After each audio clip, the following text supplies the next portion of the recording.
Yes. Okay. I'm so sorry. No. Standard Jewish time. I'm so sorry.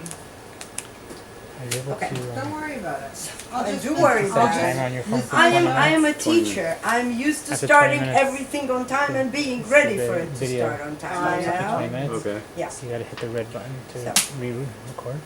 Just hit it once and that's it? I think so. You can check. You'll see if the record is blinking. See that? So in 20 minutes, just hit red. Webcam. Yeah. Okay. And then set it for another 20 minutes. Okay. Thanks. Video. Come on. Okay. Oh, I Uh-huh. have a question. Okay, we're cool. So So we're ready now? You should, Michael, you're okay with that? Yeah, sure. Thank you so much. Because I have a special touch with technology. I touch it, it never works again. You know. So last time, the homework was to try to recall and then to actually try to relive in your mind at least one instance when you were successful at something. When you felt that you were successful. It doesn't matter what, but something that you can actually relive the feeling that you had when you were successful, and try to place yourself into that situation and to feel that pleasure of being successful. Since you are new here, I'm gonna ask you to think for a moment and then share it with us. Okay, someone just join us. Hello. Hi. Thank you for joining us and welcome. So I'm gonna start off by sharing with you. Now give us an example. I'll give you, I always do. I always do. So, and the example is I guess funny because again, it has to do with my father because I was the firstborn of my generation, of a very large extended Eastern European family. And everybody expected a boy. And they got themselves a girl. The Rebbitzin is coming with a Kinderlach. Hello, how are you? Come on in. Hey there. Come on in. Join us, Rebbitzin. They're all kind of delicious goodies on the shelf. Well, as long as we can. Oh, you know that one thing we couldn't find is salt. Alright? Yeah. So, everybody in the family, my uncles, everybody treated me as one more person, welcome, as another boy. With the result that 3 of my uncles started teaching me how to drive when I was 13. Even though in Russia, in communist Russia, there were no such thing as driving permits as you have here. You're 16, you go take your test, you get your license, you don't get your license. But in order to even be able to take a test, you had to take a class, 10 hours of technical instruction. You had to actually learn what's under the hood. Because in the city with a large metropolitan city with more than 1 million people population, there were 2 repair stations. 1 for each kind of a car. There are 3 kinds of cars. 3 repair stations. No tow trucks. So you're stuck. Hello and welcome. We keep banging. Yeah. Right. So, my uncles taught me how to drive. Right before my 16th birthday, I took that class, the 10 hours of instruction. On my 16th birthday, I took a test, I passed the test, I got a brand new minted driver's license. I ran home and I came to my father and I said, Dad, here's my driver's license. Can I have the keys? No. He said, don't you think I knew that your uncles were teaching you how to drive? Parents know everything, right? So, but he said, I have one question for you. I know you know how to drive, I know you passed your test and all that, but what is going to happen if you get stuck with a flat tire? Because yeah, I know what to do, but physically I cannot do it. And I was much smaller than I am now, too, you know. So, and I told my dad, and I convinced him. So I told him, there's a 3-step procedure. Ladies, there's a 3-step procedure. You step out of the car, you stand next to it and smile. I've never spent more than 5 minutes in my life changing a flat tire.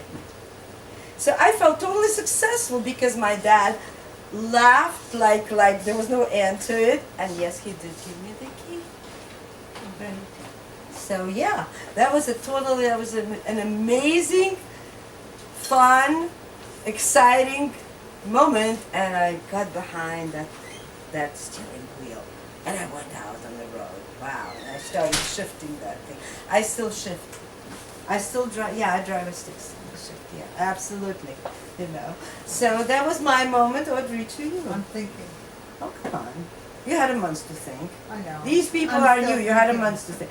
Rebbiton, homework was to share a moment, to relive a moment when you felt you were successful. I'm sure you've had lots of those moments. Huh? We got a lot of beautiful babies. Yes, that's one thing, yes. Yes. Well, Okay. I'm into genealogy. And so when my grandparents left Europe, very early in the 1900s, Mm-hmm. they did not go with my grandmother's family. And my grandmother's family, they all went to South Africa. Uh-huh. And so I found a cousin from my mother, Uh-huh. and she corresponded with them. And after my mother passed away, I persisted in finding the rest of the family. Mm-hmm. And I kept on looking for the name, never found anything online when I got my computer. And one day, the name pops up. And so what I did is I think I sent an email I sent an email, and sure enough, with a picture. So yeah, I downloaded a picture that my mother had from the one cousin that I had originally found, and most of them never knew that my side of the family existed because after my great-grandmother died in the 1930s, there was Mm-hmm. no communicating, no Yeah. email, no nothing. And so I have actually found just about everybody on my maternal side, and I have Mhm. the family tree. And I pushed and pushed and pushed, and now I correspond with a lot of them. Wow. And I've even met a lot of them, Wow. yeah. Wow. Where did you meet them? I mean, where did A you lot of connect? them came here Uh-huh. on trips. I met them at a bat mitzvah in Toronto one year, and a lot Wow. of them came there. Yeah. So Wow. to me, that's so Amazing. exciting. Yeah. Right?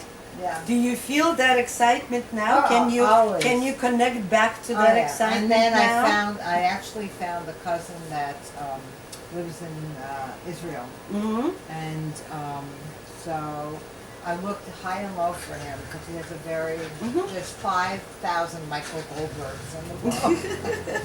And my rabbi at the time had a Israeli secretary who went into the Israeli phone book, Mm-hmm. and she found them there. Mm-hmm. And so I wrote him a letter with a copy of a picture of his mother when she was like 10 months old. Wow. And she's been gone a long time. And so when I went to Israel, I met him for the first, I didn't even know what he looked like. Mm-hmm. And all I remember, I'm in the lobby with one of the people that I went on my tour with. Mm-hmm. And she said, I'll wait till he comes, but I don't know what he looks like. Oh. And so I'm sitting in the lobby near the front door Uh-huh. of the hotel in Tel Aviv, and I hear all the way down there a man talking, and I knew it was him because I had spoken to him in person. He called me from Israel, Wow. And so it was a great Shabbos. Yeah. Wow, yeah, I can Yeah. imagine that. Do you more or less recall that on Shabbos? Can you recall that on Shabbos? Can Oh, you yeah, relive well, that on- his children Yeah. were there. And Yeah. Hello, how are you? Would you like to join us? Those are the other parts. Uh-huh. What, happiness? Is this the happiness class? Yes? Yes. Yeah. Aren't you happy? Come. Just all kind of, I yeah. don't want to disturb. Go ahead, go ahead. You're not disturbing it. Please Nobody is continue. disturbing anything. Please continue. Have a We seat. certainly You will. want to play? And so, yeah. So now, Regina, what can you share with us? Oh my goodness, I wasn't prepared for this. Oh, well, Would you that's mind if okay. you Well, just? uh, You got one? We love putting people on the spot. Yes. Well, I got a little story that I was very happy when I was able to go to Israel with my two children. They were small, my two sons Uh-huh. and my mother, to be with my husband's family. You know, Uh-huh. he had a lot of brothers and sisters, Right. and I was able to spend like 6 weeks with them. Wow. And by luck, all my friends that I used to live in Chicago happened Uh-huh. to be there. Oh, So that was like unbelievable time that I had for 6 Wow. weeks. Every day was beautiful, wow. and his family was so welcome to us. Right. And that was the first time I met them, so I was like very excited. But you know, I Amazing, always yeah. think of that You do think of that, right? a lot. You can, Yeah, that was you the can best, one of connect the back best to times, those yes. memories, right? You can Yeah. relive and connect back to those memories, Right. right? Thank you, Regina, for sharing. Michael, to you. I respectfully, I have nothing right He now. declines. Yeah. You respectfully. Okay, we'll get you. All right. And this gentleman, what is your name, sir? Same as his. Michael? You can have it. Yeah, he was Okay. here last year for Everybody here is Passover. Michael. I remember You you. better We are going to ask you to please Put the presents I have. write your name down. Address I'm and sorry? phone number is not, Me too. as long as you have an email. But if you don't have an email, then give I'm on the me. list. No, not on my list, Oh, you on are. your list. Yes, because I have my own email. Expect me to- Certainly. Certainly. Your own pen is kosher for Passover? Yeah? Do you have bread on your shoes? Let's go to Solomon. Right. I'm gonna ask Audrey to share some of her Oh, bottled kosher for Passover water with me. was that that And there? Rebbitzin, Michael respectfully declines. We'll hit him later, but for now, it's You know what okay. happens? It's contagious. No. All right, we'll still hit you later. Okay, so with that,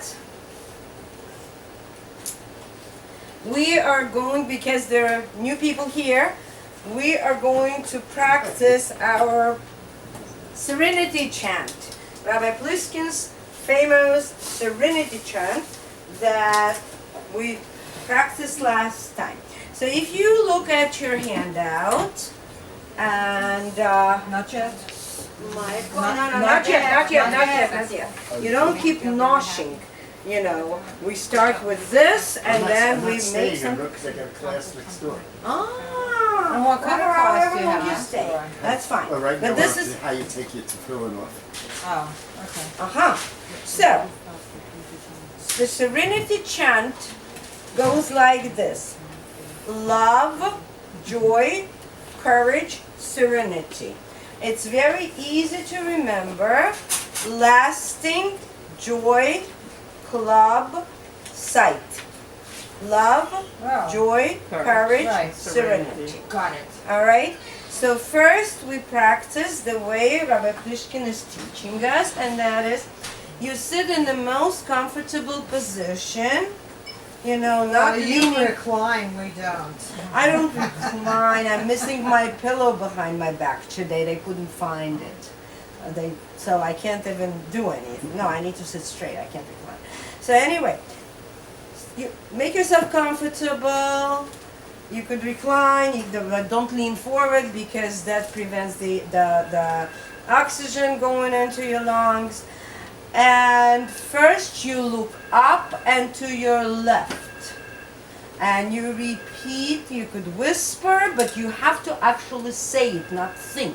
You could whisper, but say, articulate. Love, joy, courage, serenity. Then you look up and in front of you and you repeat. Love, joy, courage, serenity. Then you look up and to the right and you repeat love, joy, courage, serenity. Then you look on your eye level to the left and you repeat love, joy, courage, serenity. Right in front of you, love, joy, courage, serenity. And to the right, love, joy, courage, serenity. Then you look down, the last step, look down to the left, love, joy, courage, serenity. Look down in front, love, joy, courage, serenity. And down to the right, love, joy, courage, serenity. Where's the If- love? Exactly. I was thinking about the same thing when I first saw the video with Rabbi Pliskin showing how to do it. Well, the cute thing is that this is like your morning wake up exercise. You're supposed to do it in the morning, and that gives you energy, the right energy, positive energy, loving, kind, joyful, and brave, courageous attitude to face everything that the day can throw at you. Then you do the 4-finger button technique. You designate your thumb as a button pusher. Okay, you have to use your not main working arm. If you're right-handed, you use left. If you're left-handed, you use right. This is your thumb pusher. Designate each finger as love, joy, courage, serenity. If you look at the video from last time, you will see me actually wearing a glove with those words. Yeah, remember those Yeah. stickers on? That kept on So falling what off. Your hands are happens? so big. My, Yes, sir.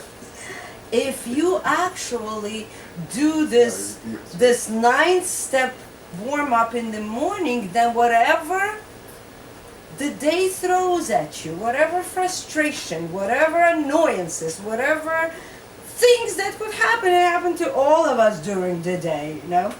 Where's Like, the 9 steps? 6 of the steps. is- yeah, That's three, Okay. then 3, and then 3. That's Oh, 9 yeah, steps, it's yeah. last one. If you do that, then whatever happens during the day, like my oven burned down before Passover. That's good for you. You don't have to cook. Yeah, right, sure. Then what you do is magic. No matter where you are, if you're in public, if you're at work, if you're at a meeting, I actually did that in class with my students. I hid my hand under the desk and I went, love, joy, courage, serenity, love, joy, courage, serenity. And I pushed the buttons for love, joy, courage, serenity. And guess what? It works like magic. One of the people who was here last time actually sent me an email a few days after that, and that was his phrase. It works like magic, because it gets into your subconscious. You know, my dissertation was on the brain processes, so I can tell you. Things get into your subconscious and you function without ever thinking what's there. But if you know how to push the right buttons, you could retrieve what you need when you need it. So again, this is your button pusher, and you do love, joy, courage, serenity. But in order to push those buttons, you need to store that in your subconscious, and you do it by going through those 9 steps in the morning. Love, joy, courage, serenity. With the opposite hand, right? No. Are you right-handed or I'm left-handed? both. You're ambidextrous. You should live besonders 20 to 120. My father, Oliver Schulmer, was ambidextrous This year also. we do 180. So whichever. Excuse me. I know that. It's Rabbi Kievman says it's because of